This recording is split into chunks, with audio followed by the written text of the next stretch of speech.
बिस्मिल्लाहिर्रहमानिर्रहीम। अस्सलाम वालेकुम। सऊदी अरेबिया म्यूनसिपैलिटी की तरफ से एक अहम ऐलान कर दिया गया है। जैसे आप लोगों को पता होगा कि वजारत सेहत डेली बेसिस पे कोरोना वायरस के केसेस के हवाले से रिपोर्ट जारी करती है।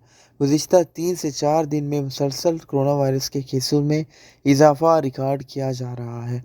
आज कोरोना वायरस के केसों में मज़ीद इजाफ़ा रिकॉर्ड किया गया, तो इसलिए वजारत शून अलबल्दिया यानी म्यूनसिपैलिटी ने भी और इसके अलावा वजारत जो है इस्लामी affair, ministry of Islamic affair दोनों ने एक अलर्ट जारी की गई है और कहा गया है कि इन पर अमल दरामद किया जाए। म्यूनसिपैलिटी ने जो अलर्ट जारी किया है इसके मुताबिक जो शादी हाल्स हैं और जो इंडोर एक्टिविटीज़ हैं वहाँ आप लोगों ने मास्क का इस्तेमाल करना है। अगर आप लोग ऐसा इस्तेमाल नहीं करेंगे मास्क का और सोशल डिस्टेंस नहीं रहेंगे रखें तो ऐसी सूरत में आप लोगों को गरामा किया जाएगा, मुखालफा आयद किया जाएगा।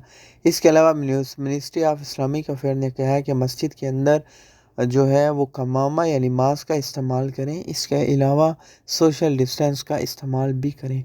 तो प्लीज़ कोरोना वायरस के केसों में दिन ब दिन इजाफ़ा हो रहा है, अपना ख्याल भी रखें और अपने साथ दूसरे अफराद का भी।